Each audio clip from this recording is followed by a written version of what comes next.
Everyone, hello and welcome back to our channel. तो आज की वीडियो में अब हम बात करने वाले हैं about the assertion reasons and case study questions. So last video में जैसे आपने देखा हमने एमसीक्यूज करे थे, अराउंड 49-50 एमसीक्यूज थे, जिसमें से लास्ट के 2-3 मैंने आपको होमवर्क के लिए दिए थे करने के लिए। आई होप वो आप लोगों ने कर लिए होंगे। आगे हम अब असर्शन रीजन पहले करेंगे और फिर case study based questions, around 25-30 questions यहाँ पर भी हम प्रैक्टिस करेंगे। So let's get started. अब असर्शन रीजन के लिए स्पेशली एक बात ध्यान क्या रखनी है कि पहले असर्शन पढ़ना है, उसको देखना है वो अलोन स्टेटमेंट, खाली असर्शन ट्रू है या फॉल्स। रीजन पढ़ना है ट्रू है या फॉल्स, पहले ये पता लगाना है।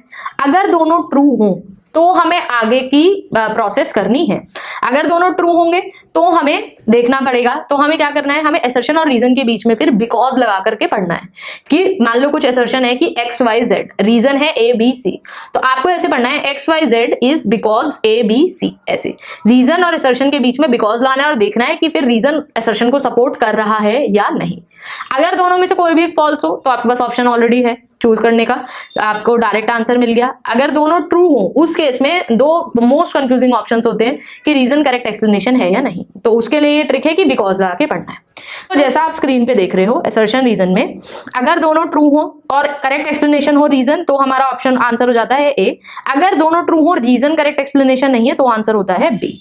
अगर मैंने क्यों बोला कि आपको ट्रू और फॉल्स देख लेना है, अगर रीजन फॉल्स हुआ और असर्शन ट्रू हुआ तो आपका डायरेक्ट आंसर सी हो गया, और अगर दोनों फॉल्स हुए तो आपका आंसर डायरेक्ट डी हो गया। एक और चॉइस क्या मिल जाती है, कभी कभी डिपेंड करेगा कि किस टाइप से असर्शन रीजन बन रहा है। कुछ बुक्स एक अलग चॉइस देती हैं, क्या फोर्थ वाली चॉइस की जगह कि assertion is false and reason is true, कभी कभी ऐसा ऑप्शन भी आ जाता है, तो ऑप्शन ध्यान से पढ़िएगा। क्वेश्चन नंबर 50 से स्टार्ट करते हैं। क्या बोल रहे हैं, असर्शन है कि रियल लाइफ में number of situations object is treated as point object.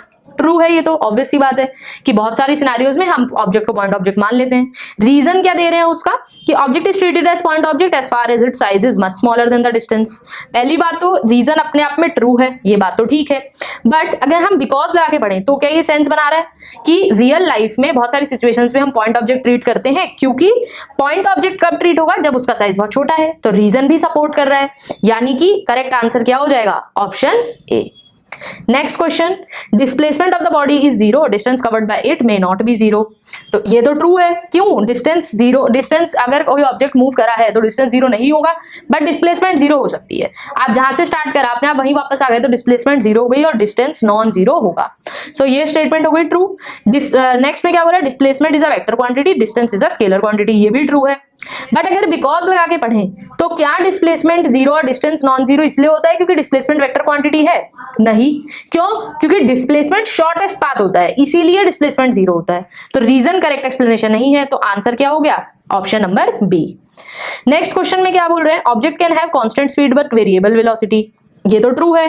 Constant speed कब, अगर स्पीड कांस्टेंट है और वेलोसिटी वेरिएबल कब हो सकती है, जैसे सर्कुलर मोशन। सर्कुलर मोशन में हर पॉइंट पे वेलोसिटी की डायरेक्शन चेंज हो रही है, इसलिए हम क्या बोल रहे हैं कि वेलोसिटी वेरिएबल है बट स्पीड कांस्टेंट है, उसका मैग्नीट्यूड फिक्स्ड है। Reason SI unit of speed is metre पर सेकंड, ट्रू है, बट क्या ये ऊपर वाले असर्शन को सपोर्ट कर रही है, नो। तो ऑप्शन क्या हो गया, आंसर क्या हो गया, B. 53, speed of a body can be negative, कभी भी नहीं हो सकती, असर्शन फॉल्स है, स्पीड कभी भी नेगेटिव नहीं हो सकती। If a body is moving in the opposite direction of positive motion then speed कभी भी किसी भी सिनेरियो में नेगेटिव नहीं होगी। तो दोनों ऑप्शन फॉल्स हैं, तो ऑप्शन कौन सा, आंसर क्या हो गया, D. Next, motion along a straight line and in the same direction the magnitude of average velocity is equal to average speed. True है कि सेम डायरेक्शन में अगर चल रहे हैं तो एवरेज स्पीड और एवरेज वेलोसिटी का जो डायरेक्शन जो मैग्नीट्यूड है वो सेम होगा। इसमें क्या बोला है, for motion along a straight line and in the same direction magnitude of displacement is not equal to path length. ये तो रॉन्ग हो जाएगा, क्यों, स्ट्रेट लाइन में जा रहे हैं तो डिस्टेंस डिस्प्लेसमेंट इक्वल होगी। तो ऑप्शन कौन सा हो गया, सी, कि assertion is true but reason is false. Next, object में है varying speed without having varying velocity. ये तो थोड़ा गड़बड़ हो गया, क्यों, अगर स्पीड वेरिंग है तो वेलोसिटी ऐसा हो ही नहीं सकता कि वेरिंग ना हो, क्योंकि वेलोसिटी का मैग्नीट्यूड क्या होता है, मोस्टली स्पीड। सो ये फॉल्स हो गया। नेक्स्ट क्या बोला है, velocity is zero at an instant, acceleration is zero at that point, ये भी फॉल्स है। क्यों?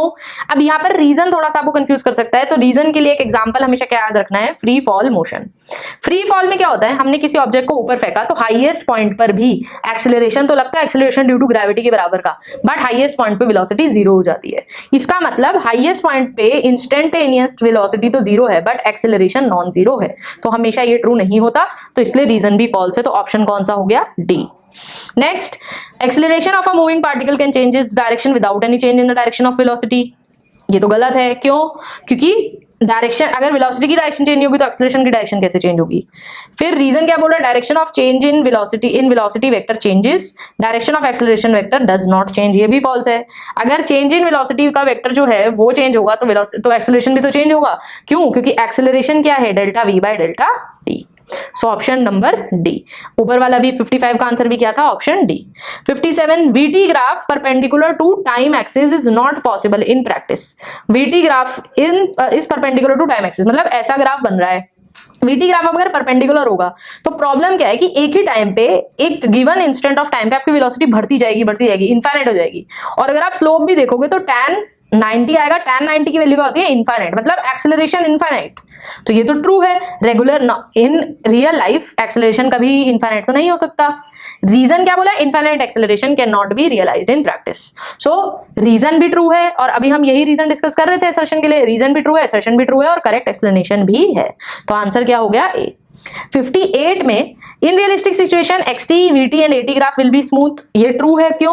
क्योंकि सारे चेंजेस कंटिन्यूअस होते हैं, कभी भी एब्रप्टली कोई चेंज नहीं हो सकता। ऐसा नहीं हो सकता है एकदम से आपकी गाड़ी की वेलोसिटी 0 से 100 हो जाए या 0 से 20 हो जाए, पहले वो 0 से 5 होती है, 5 से 6, 6 से 7, ऐसे कंटिन्यूअसली इंक्रीज होती है। रीजन क्या बोला है, physical acceleration velocity can not change, यही रीजन हमने डिस्कस करा, यही रीजन लिखा है, तो ट्रू है एंड करेक्ट एक्सप्लेनेशन है, तो ए हो गया आंसर।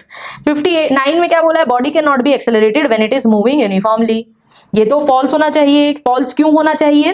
क्योंकि बॉडी एक्सेलरेटेड, बॉडी के अगर यूनिफॉर्मली मूव कर भी रही है, यूनिफॉर्म सर्कुलर मोशन अगेन याद करो, यूनिफॉर्मली मूव कर रहे हैं, सेम कांस्टेंट स्पीड से मूव कर रहे हैं, बट डायरेक्शन कंटिन्यूअसली चेंज हो रही है, इसलिए वो एक्सेलरेटेड मोशन होता है, तो ये फॉल्स हो गया।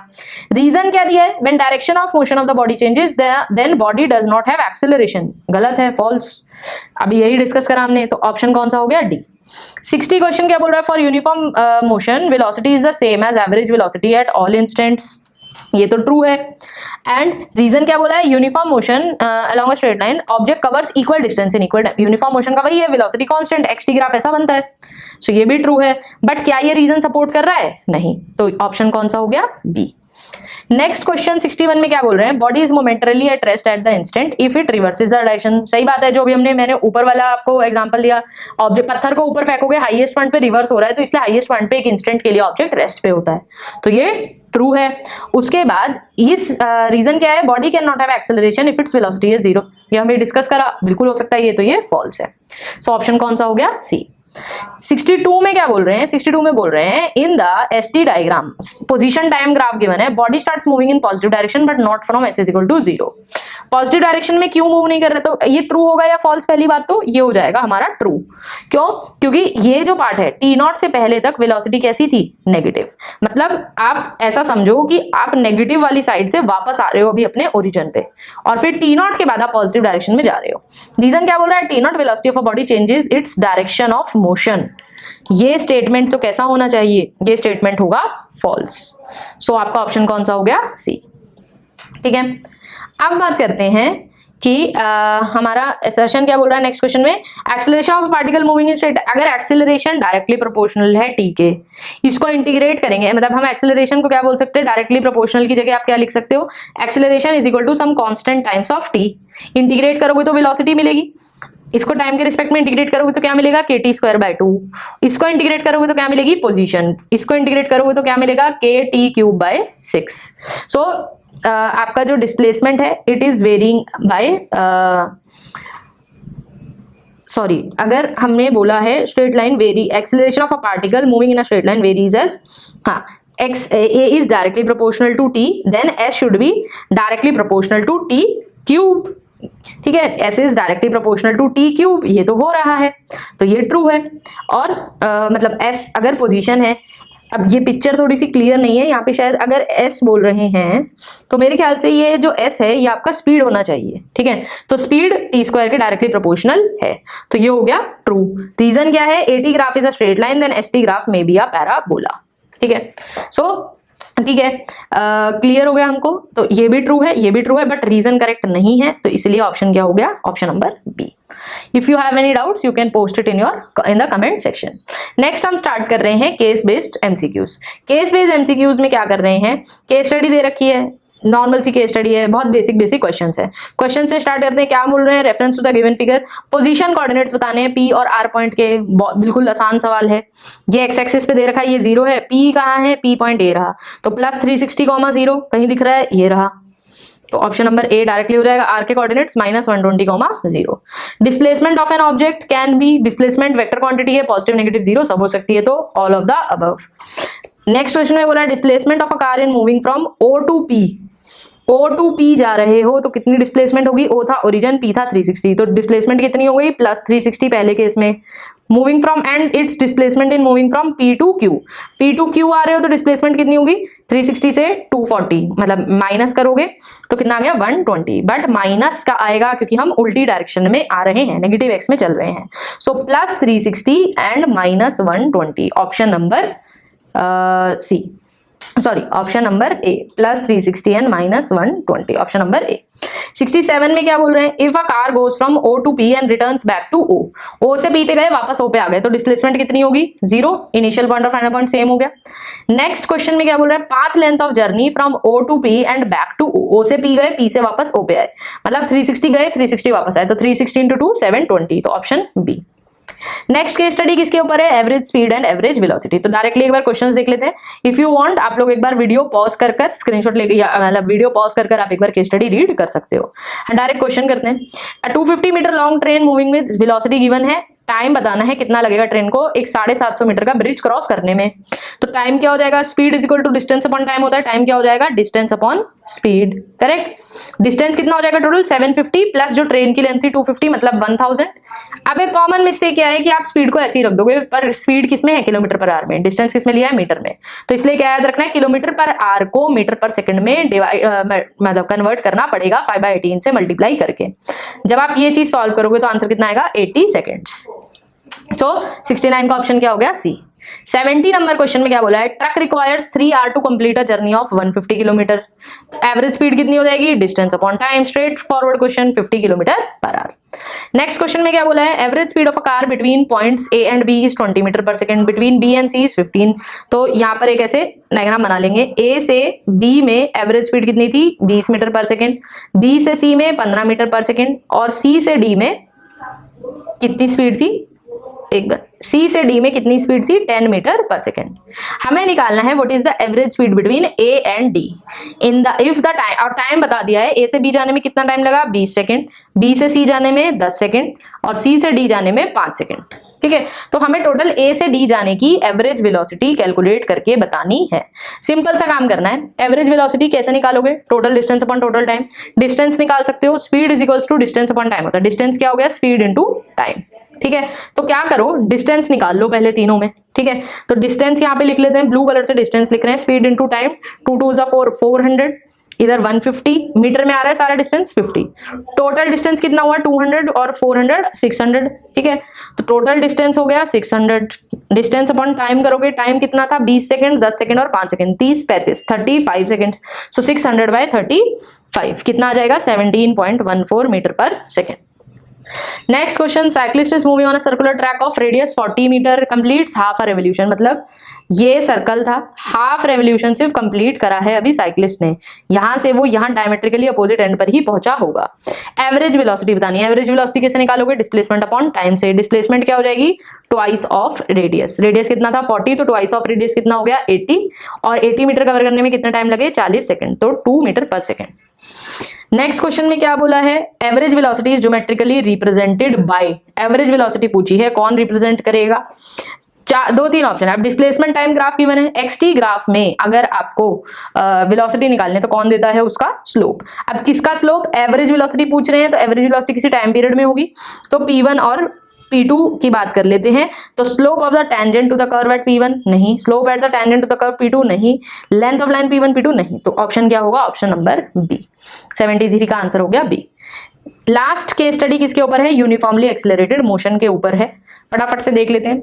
हम बोल रहे हैं, क्वेश्चन बोल रहा है displacement of a body in 8 second starting from rest, मतलब रेस्ट से स्टार्ट हो रही है, 8 सेकंड का टाइम है और एक्सेलरेशन गिवन है। अब एक्सेलरेशन को कन्वर्ट करना याद रखना, सेंटीमीटर को मीटर में कन्वर्ट करना पड़ेगा, तो 0.2 मीटर पर सेकंड स्क्वायर हो जाएगा एक्सेलरेशन। क्या पूछा है, displacement S. Second equation of motion लगाओ, S is equal to u t plus half a t square, u t 0 हो गया क्योंकि यू 0 है, हाफ ए टी स्क्वायर, 8 8 64, ये हो गया 0.1, तो 64 इंटू 0.1 6.4, 6.4 किस में आया, मीटर में, सेंटीमीटर में निकालना है तो कितना आएगा 640, तो 74 का आंसर कितना हो गया, सॉरी कितना आएगा 64, तो 64 सेंटीमीटर आंसर आ गया। ठीक है, simple second equation of motion use करनी है। 75 नंबर क्वेश्चन क्या बोल रहा है, a particle starts with the velocity of 2 metre पर second, moves in a straight line with acceleration कितना है, -0.1 क्योंकि रिटार्डेशन लिखी है। कितनी वेलोसिटी से स्टार्ट हो रहा है, 2 मीटर पर सेकंड की वेलोसिटी से स्टार्ट हो रहा है। First time at which particle is 15 metre from the starting point, मतलब जब डिस्प्लेसमेंट 15 मीटर हो जाए तो टाइम बताना है। सेकंड इक्वेशन ऑफ मोशन लगाओ, S is equal to u t plus half a t square, एक क्वाड्रेटिक इक्वेशन बनेगी, उसको सॉल्व करना है, टी की वैल्यू आ जाएगी। तो 75 क्वेश्चन का आंसर नोट कर लेना है, टी का वैल्यू खुद कैलकुलेट करके एक बार देखना है, आंसर कितना आएगा 10 सेकेंड्स। ठीक है, 76 क्या बोल रहा है, body starts from rest travels 120 centimetre in 6 second, कौन सी इक्वेशन यूज करनी है, distance travelled in nth second, u plus a by 2 into 2n minus 1, distance travelled in nth second, nth वाली इक्वेशन यूज करनी है। आपको बोला है बॉडी रेस्ट से स्टार्ट हो रही है तो u 0 हो गया, ट्रेवल्स 120 सेंटीमीटर, 120 हो गया s nth, 120 सेंटीमीटर मतलब 1.2 मीटर। ठीक है, सो 1.2 इज इक्वल टू क्या निकालना है, व्हाट इज इट्स एक्सेलरेशन, तो 1.2 इज इक्वल टू u 0 हो गया a by 2 into 2n minus 1, n कितना था 6, तो 2n माइनस 1, 6 2 12 माइनस 1 11, 11 बाई 2, 2 से मल्टीप्लाई करो 2.4 बाई 11, एक्सेलरेशन आ जाएगा, एक्सेलरेशन कितना आएगा 2.4 बाई 11, 0.218 मीटर पर second square. Option number C हो गया 76 का आंसर। 77 क्वेश्चन में क्या बोल रहे हैं, object starts from rest and moves with uniform acceleration A, final velocity of the particle in terms of distance covered is given by. Equation of motion लगानी है सिंपल, और कुछ नहीं करना है। पार्टिकल रेस्ट से स्टार्ट हो रहा है तो u 0 है, एक्सेलरेशन a है। ठीक है, v square is equals to u square plus 2as use करो, v square is equal to u square plus 2as है, u स्क्वायर 0 हो गया। आपको पूछा है डिस्टेंस कवर्ड x, s की जगह x लिख दो, x निकालना है इन टर्म्स ऑफ दिस, तो x क्या हो गया v square by 2a, correct, v निकालना। अच्छा, फाइनल वेलोसिटी निकालनी है इन टर्म्स ऑफ डिस्टेंस, तो फाइनल वेलोसिटी कितनी हो जाएगी √2ax, तो option number A. Last question क्या है, body travelling with a uniform acceleration crosses 2 पॉइंट्स a and b with velocities 20 and 30 metre पर second, speed of the body at mid point. Mid point पे speed कैसे निकालोगे, acceleration मान लो a, ठीक है, a और b, a पर वेलोसिटी मतलब इनिशियल वेलोसिटी ले लो 20 मीटर पर सेकंड, फाइनल वेलोसिटी 30 मीटर पर सेकंड, इन दोनों के मिड पॉइंट पे निकालना है, ये d डिस्टेंस ले लिया दोनों, ठीक है, ये डिस्टेंस ले लिया d, ये डिस्टेंस ले लिया d, एक्सेलरेशन ले लो a, तो बीच में इक्वेशन ऑफ मोशन लगानी है और फिर आंसर आ जाएगा। तो एक बार खुद से ट्राई करना है, आंसर नोट कर लो, ऑप्शन नंबर बी है 25.5। So this was all about this video. If you found this content helpful, then please like, share and subscribe to our channel. See you in the next video. Please do post your doubts in the comment section. Thank you for watching.